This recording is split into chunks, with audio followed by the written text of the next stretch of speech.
Bingo. Hello, everyone. I know that today is not Wednesday. I know today is Thursday. Last night, yesterday as a whole was pretty busy and pretty packed.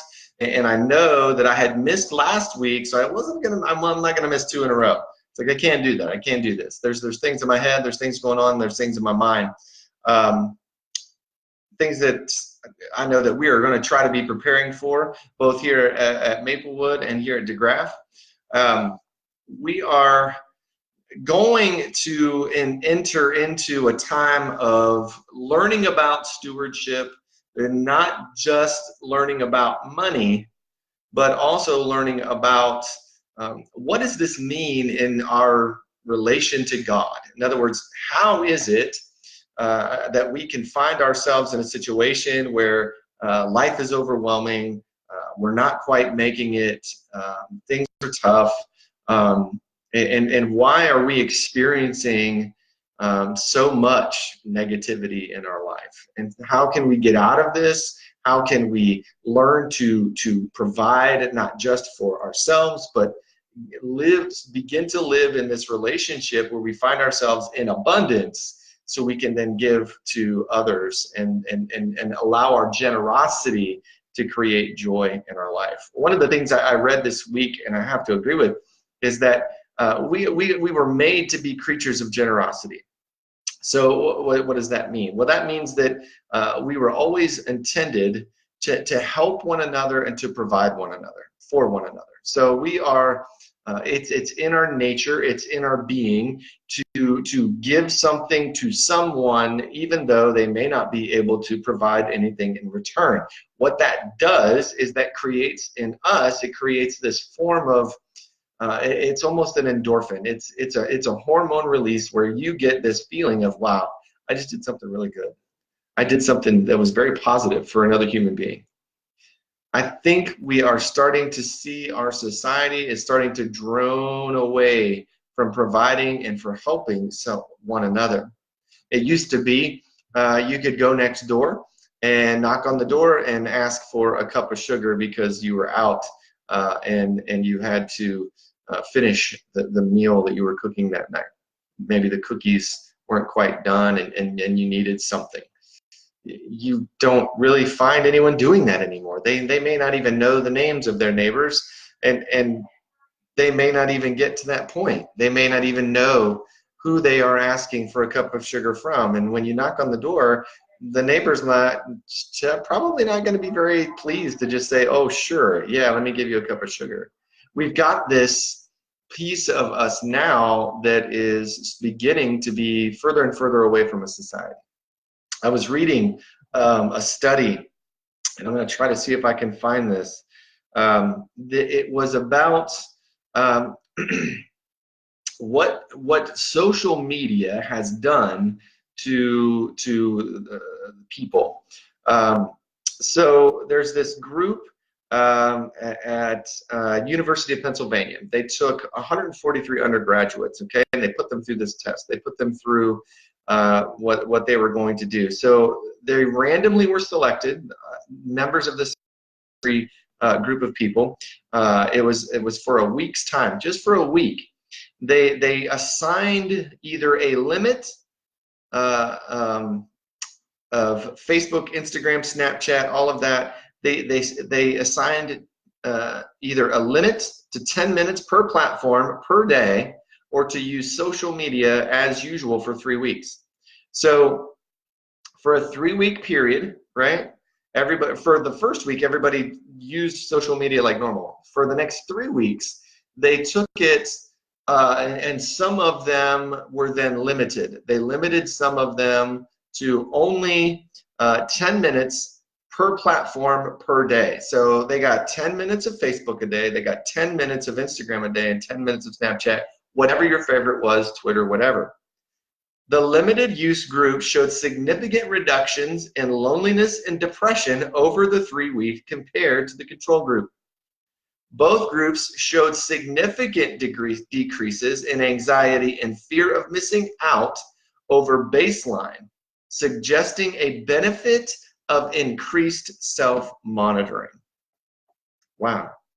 So what you're saying is that we've seen such a rise in growth in something like Facebook and Twitter and Instagram, to the point where Americans are touching their phone over 2,000 times a day.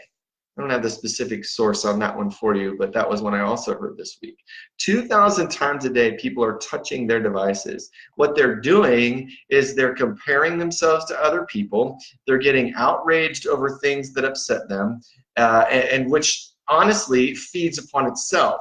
You are going to find in the news media, in social media, everything is more negative, because the negative drive that gives you something inside, it's what feeds upon itself. They've realized that in the news, the more negative stories they show you, the more you're intrigued, the more you're frightened, and then the more you're going to pay attention.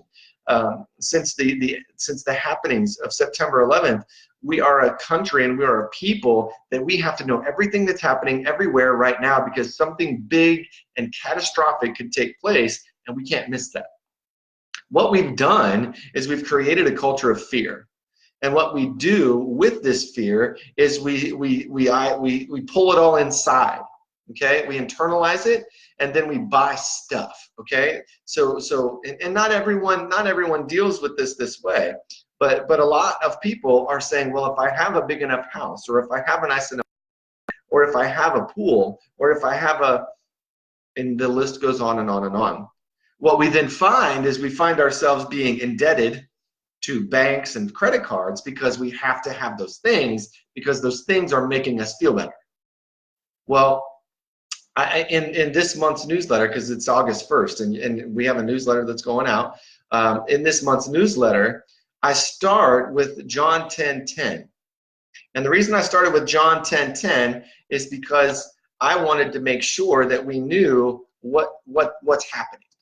This is going to be a basis to our year-round stewardship campaign that we're going to kick off.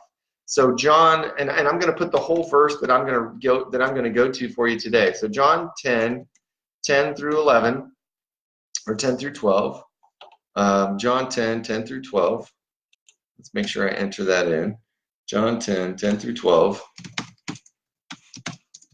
10 through 12. And so that way it'll be here in the notes for all of you Facebook users. I'll have some things to say about for our YouTube users here in a minute.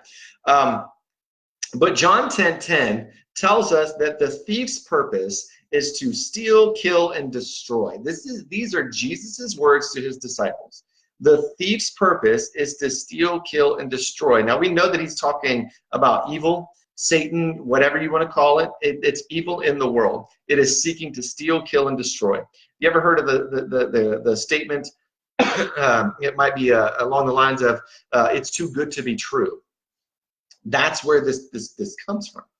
It's coming from a place of, wow, I'm getting hooked on these things or this stuff because it was on sale, or it was cheap, or it makes me look better, it makes me feel better. All of these pieces to this puzzle are coming together in that breath.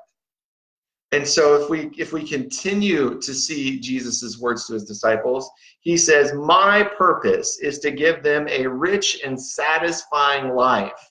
My purpose, Jesus said, is to give them a rich and satisfying life. Why is it then that we feel we've come to church, maybe we've decided that church doesn't do it for us anymore, and so we're not going to go anymore? There's no positive. There's nothing I can get out of that that's going to help me pay my bills. There's nothing I can get out of that that's going to help me in relationships. There's nothing I can get out of that that's going to help me get a raise or get a promotion at work. But yet here we see Jesus saying, my purpose is to give them a rich and satisfying life. Jesus did not come to make sure that you got the promotion. Jesus did not come to make sure your bank account is overflowing. You're going to win the lottery? Probably not if you're a follower of Jesus, because he wants you to be rich, not necessarily in money, and satisfying life. He says, and this is where he goes to verses 11 and 12. I am the good shepherd. The good shepherd sacrifices his life for the sheep. A hired hand will run when he sees a wolf coming.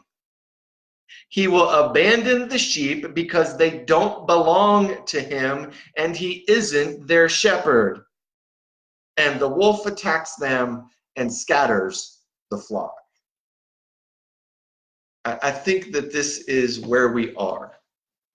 We have allowed worldly things to become our shepherd, and when the wolf attacks, we have nothing to stand on. I hope that you will be able to either watch on Facebook Live, watch it Monday on YouTube, or come to a service at Maplewood or DeGraff on Sunday morning. At 9 o'clock in Maplewood, we are going to be there, and at 10:30 in DeGraff, we are going to be there. We are going to start our series, Enough Time to Rise. This series is based around Adam Hamilton's book, Enough, Discovering Joy Through Simplicity and Generosity. And we're going to study this. A lot of every leader within our churches are going to study this. And then in September, you're going to hear from them. You're going to hear what it did for them, what it meant to them, how it may have changed their life. Maybe it moved them to something. But I think if we are ever going to reach people, we have got to be the positive. We have got to show them that this life with Jesus is a rich and satisfying life. It may not be that we have millions of dollars and the biggest pools and the fanciest cars, but it may mean that we have a rich and satisfying life even in the midst of our struggle, even in the midst of what we're facing, even in the midst of all of our turmoil and grief. We have a good shepherd. He is looking out for us. I hope that this Wellness Wednesday on a Thursday finds you well. I hope that this gives you a bit of peace, that this picks you up, that this stands you on a firm rock, and that you can begin to see what it is that he's doing in your life. If you are catching us on YouTube, make sure you hit the subscribe button. Hit the subscribe button. Whether you're on the Maplewood YouTube channel or DeGraff, make sure you hit the subscribe button and then hit the little bell right next to it. That's the alert button. That's going to tell you when we get new posts or when we post new material. Look for more things to be coming. At least you'll get the Sunday sermons and scripture readings will be on Monday mornings on YouTube, and then of course these videos here on Wednesday normally. You'll get those on Wednesday. So I hope and pray that you are looking and digging for something more in this life, and that you realize that there's a good shepherd who's really trying to look out for you. Peace and love, everyone. Many blessings.